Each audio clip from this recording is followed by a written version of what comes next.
iniciar a analizar los asuntos de la vida política nacional siempre nos lleva a una situación apremiante porque mayormente uno considera que las ideas con las que contamos se tejen en base a cosas no fundadas. Por eso uno aprovecha este tipo de ocasiones con personas que arrojan luz sobre los temas que conciernen a la opinión pública, al ciudadano dominicano, para entonces aclarar un poquito más, despejar cualquier tipo de tergiversación en el proceso de información. Quedamos, antes de irnos a la pausa, Nelson, en la pregunta sobre los partidos políticos, elemento fundamental de las democracias, ya que hablamos al principio de democracia, pero que al parecer, no sé, no ha jugado su rol, o lo ha jugado, pero lo ha jugado a media.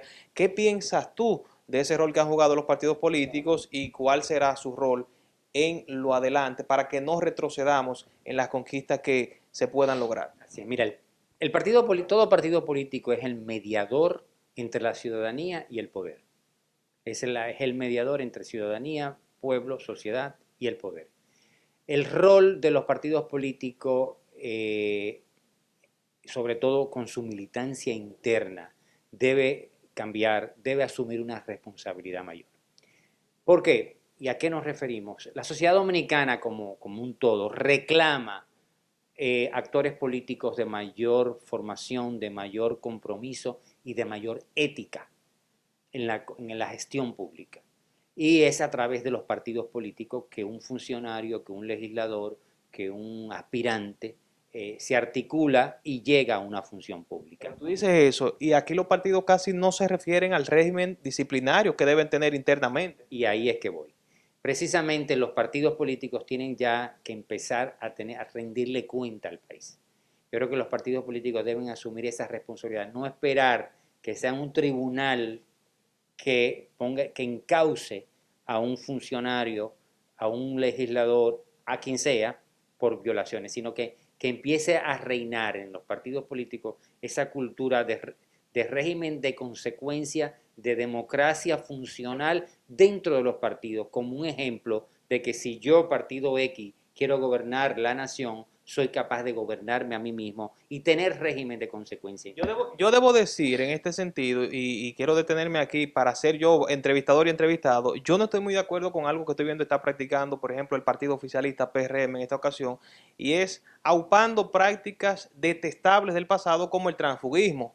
Tenemos personalidades, legisladores que ya han renunciado al PLD, por ejemplo, y otras organizaciones, y el PRM con bombos y platillos lo recibe y lo juramenta. Yo no critico que sea el PRM, lo que estoy criticando es la práctica per se, esa práctica que evidencia un oportunismo de quien hace el movimiento de un partido a otro, y no tiene que ser tu opinión, pero quería aprovechar el espacio para decir eso. Yo no creo que el cambio solamente se debe aplicar o ver en la implementación de políticas públicas, sino en lo que señala, los partidos tienen que tener un rol de mayor responsabilidad. Estamos totalmente de acuerdo ahí. Totalmente, y es que los partidos ya deben buscar la forma de ser más representante de la sociedad.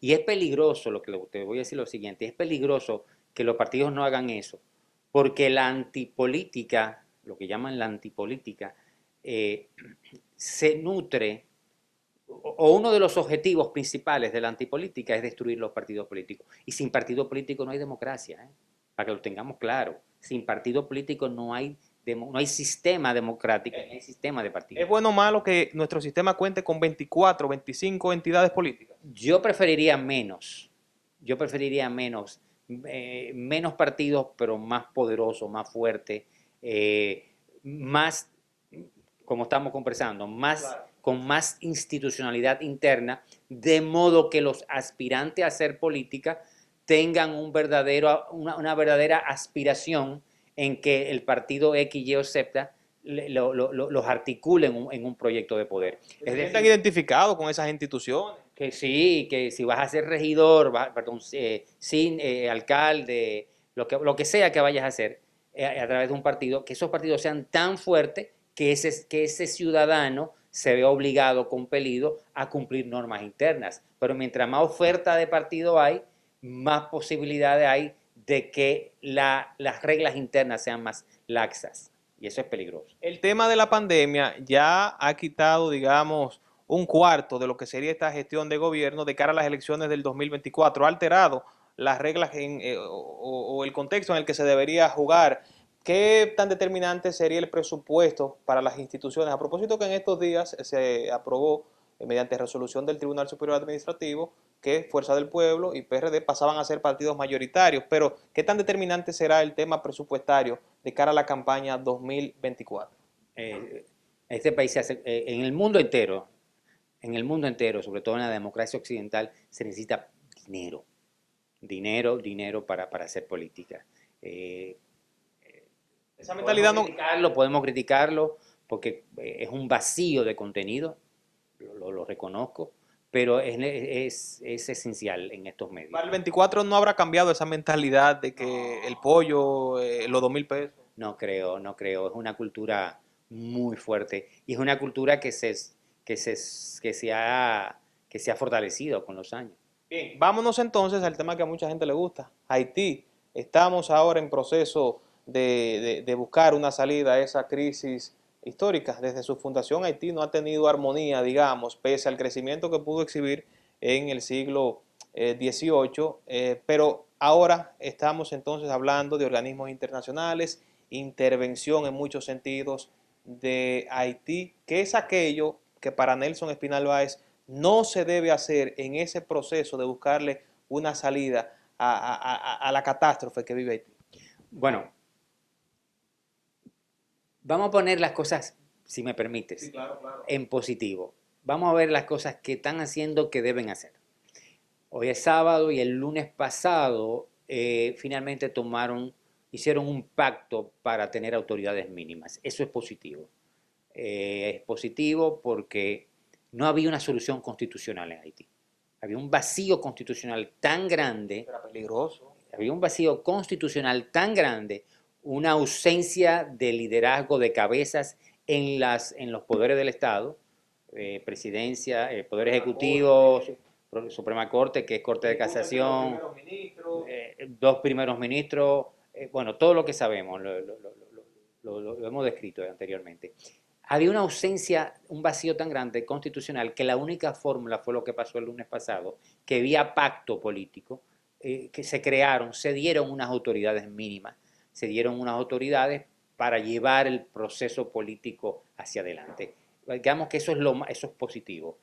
¿Qué no debe suceder? Y tratando de responder, que irrespeten esas autoridades, que ese pacto, no, que a mí no me gusta este que dijeron, no, este es el que es, aprobemos este y que nos lleve en este estadio, en esta transición hacia un proceso de elecciones transparente, libre, que las bandas delincuenciales permitan el voto, porque es un estado, ya no se habla de estado fallido, se habla de estado terrorista, de narcoestado, y se habla de somalización, de Somalia, es decir, donde las bandas delincuenciales controlan territorios enteros. O sea, estamos hablando que hay más de 6.000 personas movilizadas de un barrio a otro porque las bandas de ese territorio no le permiten vivir con tranquilidad. Es decir, eso es somalización.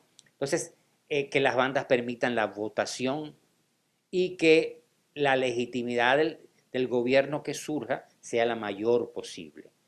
Eso es lo que se aspira en lo inmediato, diría. Dos cosas en esa misma línea. ¿Entiendes que la llegada al país de la primera dama, Martín Moïse, influenció para que se determinara más prontamente la situación, como has indicado, y como que se pusieran las pilas en eso? Y lo otro, ¿consideras que se debe recomponer absolutamente una fuerza militar en Haití por ese tema de las bandas?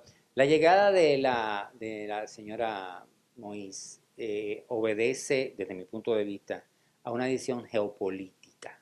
¿Hablaron con ella? Claro que sí. Ella llegó articulada de la mano de lo que llaman el Core Group. El Core Group en Haití es el Estados Unidos, Canadá y Francia. Es el suprapoder, es el gran suprapoder.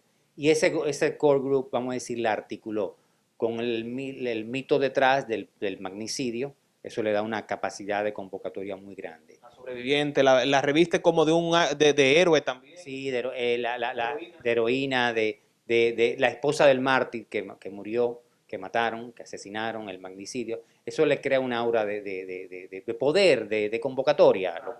Frente a su pueblo. El famoso voto sentimental que experimentamos aquella vez con Peña Gómez y las elecciones posteriores a su muerte. Del 98, correctísimo. Ese voto sentimental, ese voto emocional que todos los pueblos lo tienen. Cuando mataron a John Kennedy, sus primeros 1000 días, tú lo podías analizar de una forma. Una vez matas a John Kennedy, lo asesinan, un magnicidio, nace el mito John Kennedy. Ya como tú analizas esos 1000 días, hacerlo lo más frío te es difícil. De hecho, se empieza a ventilar el espectro de la esposa ideal con Jackie Kennedy que sobrevive y se ve como un modelo de la esposa ideal. Es increíble. Es así. Y así que se crean los relatos en el planeta.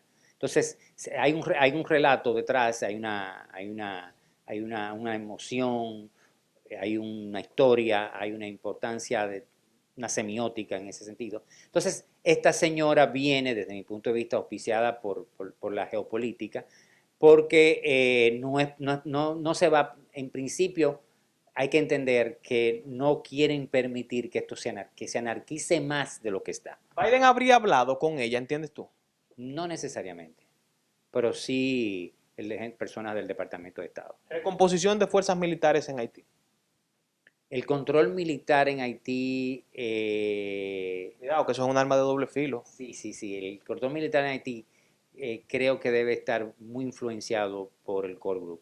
El extramilitar o el paramilitar es lo que tú no controlas, que es el de los grupos o bandas delincuenciales, bandas armadas con armas de alto calibre. Eso es lo que no se controla.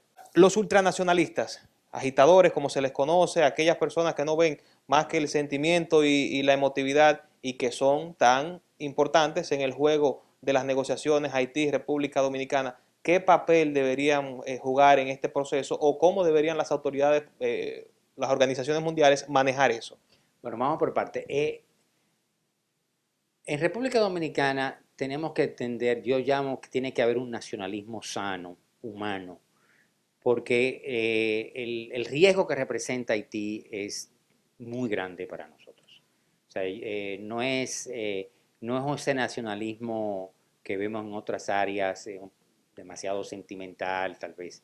Es parte, yo creo que es parte de la supervivencia mismo nacional que tengamos un nacionalismo en nuestro país. Eso lo digo con todo respeto y toda propiedad.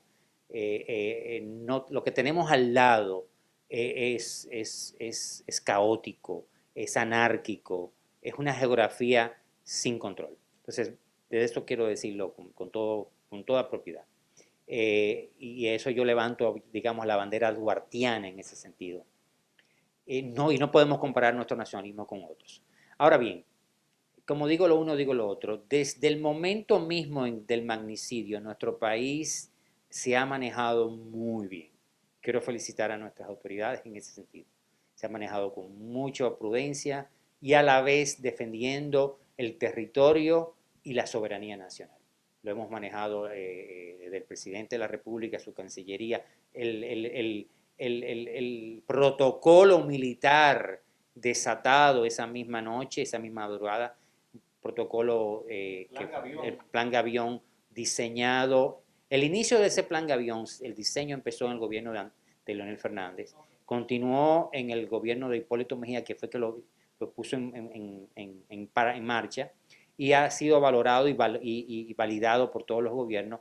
Y ese plan es muy positivo porque sustituye un plan anterior llamado Plan Éxodo. O sea, que eso estaba engavetado para ese tipo de situaciones. Correcto, correcto. Y ese Plan Éxodo anterior, realizado, diseñado en la época post-Duvalier, permitía campamentos en territorio nacional. Y eso era muy peligroso porque nos llevaba a nuestro propio apartheid en nuestro país. Por lo que felicito a nuestras autoridades y a nuestra clase gobernante de los últimos 20 y pico de años que creó ese plan. Sí, bueno, ya voy a finalizar con esto por asuntos de tiempo. Si fueras a valorar, por ejemplo, el estudio de la ciencia política académicamente, ¿invitarías a un joven a estudiar la política o entiendes que como bien demanda nuestra cultura no hace falta estudiar política? Claro que hace falta estudiar política, pero más que estudiar política, creo que debemos cambiar el paradigma de estudiar política por estudiar gobierno, gestión pública.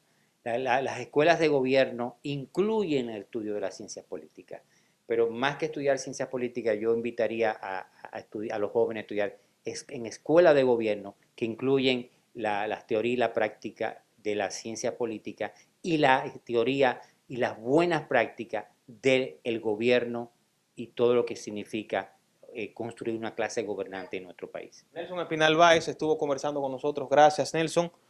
Esperamos reencontrarnos en una siguiente ocasión porque ante estos temas que son interminables, aunque con actores diferentes, uno nunca sabe cuándo va a necesitar el consejo o el aporte de alguien como tú. Agradezco de verdad de este tiempo y espero que ustedes también hayan podido disfrutar esta entrevista. Con esto nos despedimos, les deseamos muy buenas tardes, buen fin de semana, café y paz.